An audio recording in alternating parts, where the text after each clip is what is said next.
चित्र बना हुआ है। कह रहा है यदि कोण P जो है ये वाला जो कोण है ये हमारा बराबर है किसके, RPS के, RPS। तो आपको सिद्ध करो कि RPQ, आपको सिद्ध करना है कौन सा, RPQ। RPQ समरूप है किसके, RPS के, समरूप है RPS के। ये आपको सिद्ध करना है, ठीक। तो एक बात को देखो, समझो, यहां पे RPS है, RT। तो देखो अगर मैं यही दोनों त्रिभुज ले लूं, सबसे पहले त्रिभुज RPQ व त्रिभुज RPS में, तो देखो ये वाला जो कोण होगा ये तो दिया ही गया है, जो हमारा कोण कौन सा है, RPQ, वो हमारा बराबर है किसके, RPQ बराबर जो है वो हमारा है RTS, RTS। दूसरी चीज देखो, ये वाला जो कोण है ये दोनों में उभयनिष्ठ है। इस वाले कोण को अगर आपको कहना है तो चाहे तुम कह दो PRQ कह दो, चाहे तुम TRS कह दो, दोनों कोण एक ही तो है। तो यहाँ पे जो हमारा PRQ है वो बराबर है किसके, TRS के, TRS के। क्यों, ये तुम्हारा उभयनिष्ठ, ठीक है ना, ये तुम्हारा उभयनिष्ठ। और अगर मैंने ये मान लिया, देखो ये वाला कोण हमारा बराबर है PRQ ये, तो देखो एक चीज अब देखो, यहाँ पे ये वाला जितना कोण था उतना ये हमारा ये कोण है, और जितना हमारा ये कोण तो मैंने x मान लिया, तो बताओ ये वाला कोण कितना आएगा, ये वाला कोण हमारा कितना आएगा, ये वाला कोण तुम्हारा आएगा, दो कोण तो पता है, त्रिभुज के तीनों कोणों का योग 180 अंश होता है, तो इन दोनों का योग 180 में कम नहीं हो जाएगा क्या, ये तुम्हारा 180 ये x प्लस थीटा आएगा कि नहीं। ऐसे ही हमारा ये वाला जो कोण होगा ये भी हमारा कितना आएगा, ये वाला देखो ये x ये थीटा, तो इसका मान कितना आएगा, त्रिभुज के तीनों कोणों का योग 180 में इन दोनों का योग घटा दोगे ये, तो बताओ ये नहीं आएगा क्या। तो यहाँ पे हमारा जो कोण कौन सा है, कोण जो हमारा है RQP, RQP बराबर होगा किसके, RST, RST। इसको आप कह सकते हैं ये स्वतः बराबर होगा।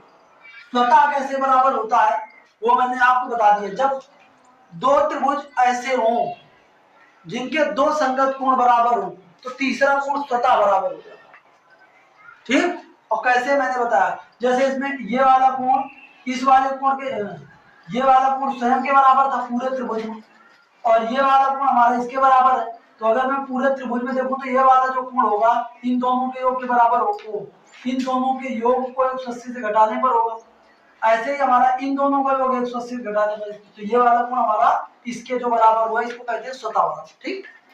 तो यहाँ पे हमारा देखो त्रिभुज जो होगा RPQ वो हमारा समरूप हो जाएगा किसके, RTS के।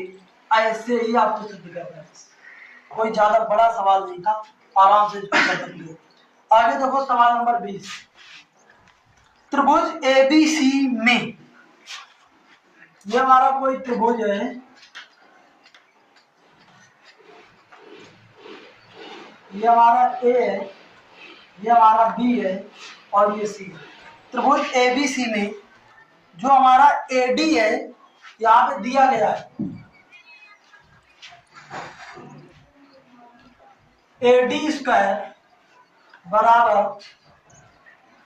BD into DC, BD into DC, ठीक है ना। AD यहाँ पे लंब है BC पर,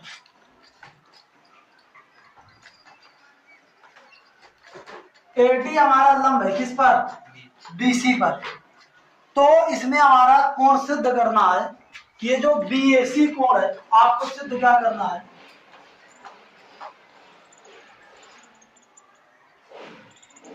कि जो कोण हमारा BAC है ये हमारा 90 अंश है, मतलब ये वाला कोण आपको 90 डिग्री सिद्ध करना है,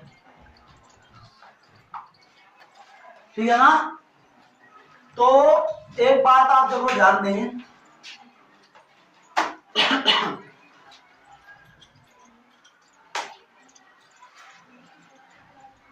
देखो यहाँ पे AD तो हमारा लंब डाला गया है, तो यहाँ पे अगर हम त्रिभुज पहले बात करें ADB की, तो यहाँ पे हमारा AB स्क्वायर बराबर क्या होगा, BD स्क्वायर और प्लस AD स्क्वायर होगा ना। फिर इसके बाद अगर मैं त्रिभुज इसकी बात करूं ADC में, ठीक है ना, यहाँ पे भी देखो ये वाला कोण 90 डिग्री है, यहाँ पे ये वाला था, तो यहाँ पे हमारा क्या हो जाएगा AC स्क्वायर बराबर ये हमारा कितना AD स्क्वायर और प्लस DB स्क्वायर ओ DC स्क्वायर, ठीक। अब देखो ये हमारा समीकरण 1 माना जाता है, ये समीकरण 2 माना जाता है, इन दोनों को जोड़ दो, तो अगर दोनों को जोड़ोगे तो क्या आएगा, AB का स्क्वायर प्लस AC का स्क्वायर बराबर AD और AD, ये हमारा कितना आ जाएगा 2AD स्क्वायर, और ये हमारा कितना BD स्क्वायर, और ये हमारा कितना DC स्क्वायर। बात को बहुत ध्यान से समझो। अब मैं इसको ऐसे लिख लूं, BD का स्क्वायर और ये DC का स्क्वायर और ये 2, अब AD की जगह पर कितना है BD into DC, BD into DC, तो क्या मैं इसको देखो A square plus B square plus 2AB, तो क्या मैं इसको BD प्लस DC का होल स्क्वायर नहीं लिख सकता, बताओ, BD प्लस DC का होल स्क्वायर नहीं लिख सकता क्या, बिल्कुल, ठीक। तो यहां पे देखो हमारा क्या आ जाएगा, यहां पे हमारा BD और प्लस DC के स्थान पर क्या लिख सकते हैं, क्या लिख सकते हैं BC, तो ये हमारा आ गया BC का स्क्वायर बराबर ये AB का स्क्वायर और ये हमारा AC का स्क्वायर, ठीक है ना। तो देखो यहां से हमारा क्या आ गया BC का स्क्वायर, ये वाली भुजा इन दोनों के वर्गों के योग के बराबर है, मतलब ये पाइथागोरस प्रमेय, ठीक है ना, कि किसी भुजा का वर्ग शेष दो भुजाओं के वर्गों के योग के बराबर हो रहा, तो वह त्रिभुज कैसा होगा, वो त्रिभुज निश्चित रूप से हमारा समकोण होगा, ठीक है ना। तो त्रिभुज यहां पे देखो ABC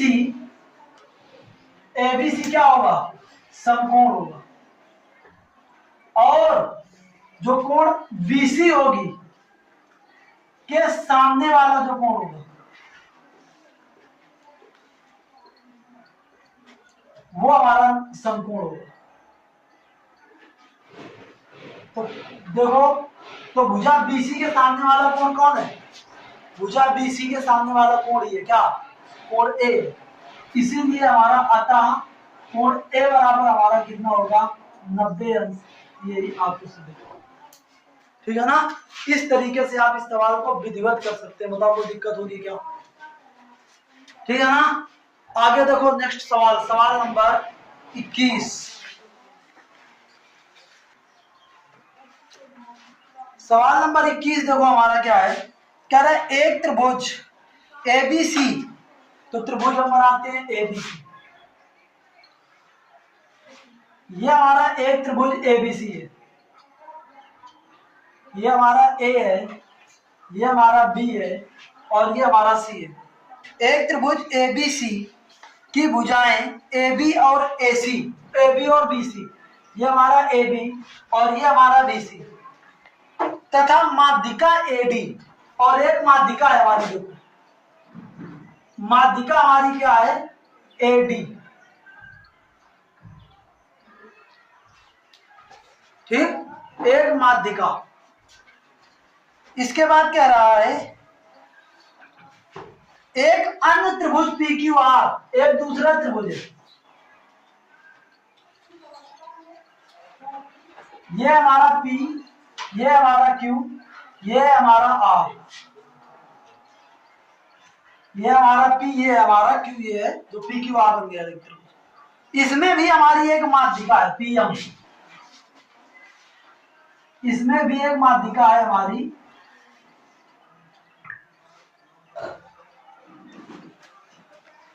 ये हमारी समानुपाती है। तो सिद्ध करना है कि पी क्यू आर समरूप होगा एबीसी। तो यहां पे देखो दिया क्या है, सबसे पहले ये दिया गया है कि AB और BC जो है, AB और BC, AB और BC का जो अनुपात है और AM, ये हमारा AD का अनुपात किनके साथ, इनकी दूसरा जो त्रिभुज बना इनकी संगत भुजाओं PQ, और ये हमारा QR और ये हमारा PM, इनके साथ जो अनुपात है वो बराबर है। ये चीज हमारी दी गई है, ठीक है ना। तो आपको देखो सिद्ध क्या करना है,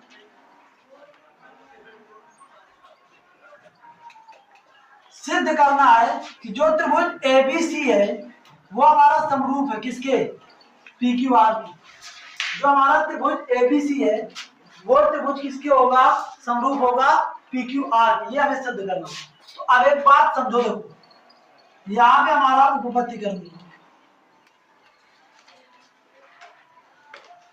तो यहां पे हमारा देखो ए, सबसे पहले हम त्रिभुज कौन सा लेते हैं। एक चीज देखो यहाँ पे एक चीज और दी गई है कि जो डी है वो बीसी का मध्य बिंदु है, डी हमारा जो है वो बीसी का मध्य बिंदु।